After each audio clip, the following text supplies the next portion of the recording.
Je m'appelle Évrard Chossois, je suis artiste peintre et sculpteur. J'ai eu la chance de grandir dans une famille d'artistes.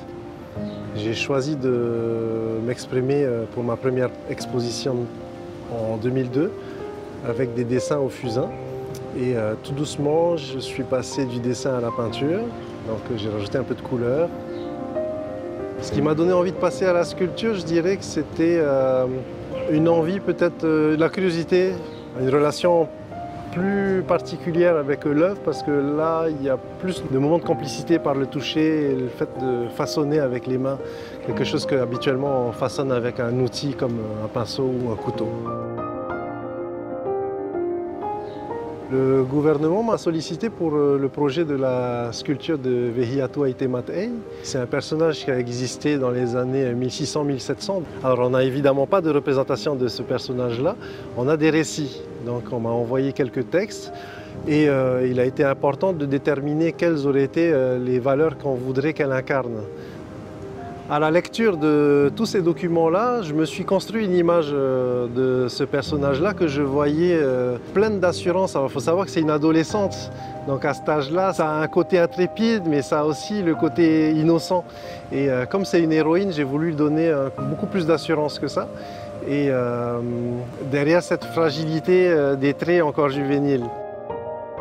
C'est, je pense, une des libertés que j'ai pu avoir pendant la sculpture, de donner mon interprétation de cette puissance dans le regard, de cette posture avec le menton peut-être un petit peu relevé. Donc c'est plein de petits détails et c'est ce qui est bien aussi dans la sculpture, c'est que ça ne va pas forcément passer par une intensité de couleur en peinture qu'on a, c'est une facilité, mais l'homme est doué de vision et de décryptage de visage et de position. Et on joue sur le volume justement pour incarner ces valeurs. J'ai fait un squelette en métal. Ensuite, je l'ai habillé d'argile et avec mes mains et des outils, des petites spatules en bois, j'ai sculpté et j'ai essayé de respecter les proportions que je m'étais fixées au début grâce à mes croquis à l'échelle. Et puis à l'aide de quelques photos, ma fille qui a posé un petit peu aussi pour le corps, j'ai pu retravailler les formes en suivant bien sûr des indications qui m'avaient été données, notamment sur sa tenue vestimentaire, sur du texte aussi à apporter sur la planche.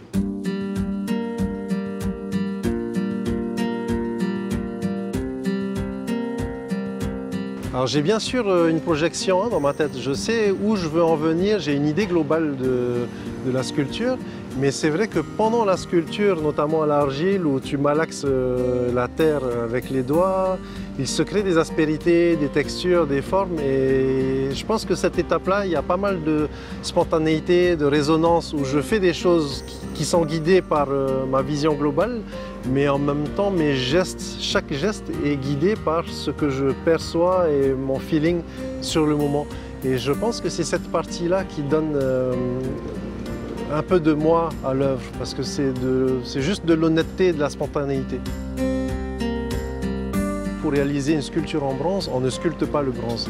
On fait une première sculpture soit en argile, soit en plâtre, mais on fait ce qu'on appelle un master qui ensuite est moulé, et dans ce moule est coulé un bronze. Et moi j'ai choisi de faire cette sculpture en argile, et plutôt que transporter cette argile à l'étranger, là où a été fait le moule, j'ai pu la numériser en 3 dimensions avec un scanner 3D et téléporter le fichier à la fonderie.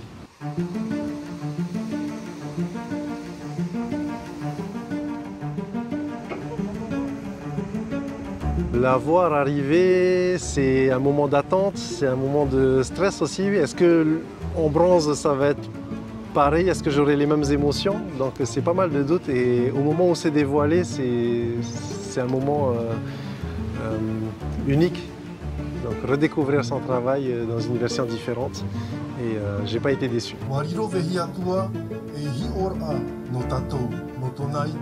Cette statue que nous allons dévoiler, c'est aussi une belle part de cet héritage. À Aotearoa, on l'a positionnée à un endroit de manière à ce que le public puisse l'apprécier et avoir juste derrière elle la passe. On aperçoit même la tour des juges. Et je me suis basé sur une des chansons qui existent à son sujet, où un passage dit qu'elle a les cheveux qui flottent au vent du Maraamou. Et j'ai sculpté sa chevelure pour qu'elle aille dans le bon sens, pour qu'elle respecte la chanson. Je suis très content d'avoir participé à ce projet, d'autant plus que ça fait quelques années déjà que je prône le fait que la Polynésie manque de monuments. Les monuments, je pense, sont importants pour véhiculer des messages, pour ancrer aussi une mémoire. La Polynésie, on la connaît à travers les plages, les cocotiers, le lagon, mais c'est pas que ça. Il y a beaucoup d'histoires qui font la richesse de notre culture et cette représentation-là va permettre d'ancrer son histoire à travers le regard de la population, mais aussi des gens qui seront de passage ici. Le bronze permet à l'œuvre de survivre des siècles et donc de préserver la culture. Je pense que c'est primordial pour un pays.